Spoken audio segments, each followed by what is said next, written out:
Magkano daw yung plane ticket na nabili namin Romania to Pilipinas? Hello guys! Pupunta pala ako ngayon sa school. Susunduin ko na yung mga bata. 2 degrees pala ngayon. Sobrang lamig. Yung labas ng mga bata is 11:30. 11:05 pa dito. So ngayon, chika-chika muna tayo. So maraming nagtanong kung magkano daw yung plane ticket na nabili namin Romania to Pilipinas. Walking muna tayo dito sa garden. Si Edie guys, sila si Katyusha. Buo na yung pamasahe nila kay malalaki naman sila, no? Ang dami nagtanong kung bakit hindi daw kami sa online bumili. Bakit kailangan pa daw namin pumunta pa sa airport. Sinadya po talaga namin na sa airport kami bibili ng plane ticket kasi nga may i-share lang din ako sa inyo. Last year kasi yung kaibigan ko uuwi sana siya sa Pilipinas. Kaso nga lang, hindi po sila natuloy dahil nga po bumili sila ng ticket sa online and yung ticket na nabili nila is nanapan po sila ng transit visa. So kaya ang ending hindi sila nakauwi. Nasayang lang din guys. And isa pa, nung pagbalik na namin dito sa Romania, 2016, yung ticket namin pabalik dito sa Romania is hinanapan din kami ng transit visa. So kaya para makasure kami, dami din naming tanong, iwas na rin scam, para sure talaga na makauwi kami ng Pilipinas. Hindi masayang yung pera namin, hindi masayang yung pagod. So kaya napunta na kami sa airport guys. Doon po kami bumili ng plane ticket sa agency sa Vola. Okay naman siya guys. Wala rin siyang sakit sa ulo ba? Kasi nga sila na yung namili kung ano yung magandang ticket para sa amin. So finally, yung ticket na nabili namin is 4,100 lahat euro. Lalagay ko lang dito para hindi na kayo mag-convert pa no. Sakit-sakit sa ulo.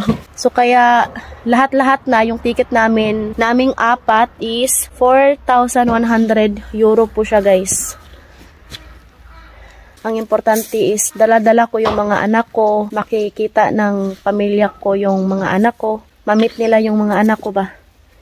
Yan po talaga yung importante. Tagal man na hindi ako nakauwi ng Pilipinas. May mga bagay kasi na mas need pang unahin. Darating din naman yung time. So ito yung time na binigay ng Panginoon. Sa wakas, finally, maraming salamat sa Panginoon. Purihin ng Diyos sa lahat ng kabutihan na binigay niya sa atin. Makikita na rin ng mga anak ko yung pamilya ko sa Pilipinas. And especially ni Katyusha kasi nga malaki na siya guys. Siya yung pinaka-excited sa lahat na mamit yung mga pinsan niya. Malapit-lapit na, konting tiis na lang. Sunduin ko na yung mga bata. Yung oras na dito. So, 11:40 na dito. Punta na tayo doon guys.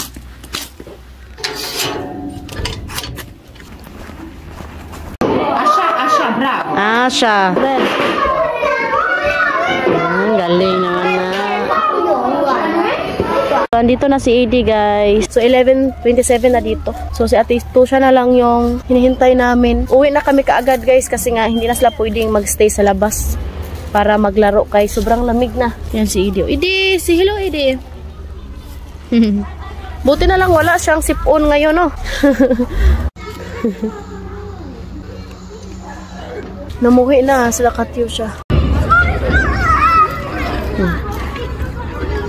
Good.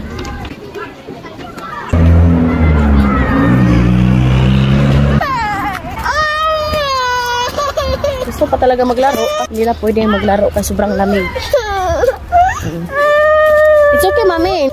Soon, you will play a lot of children in Philippines na. Say bye-bye na, bye-bye. Bye, guys.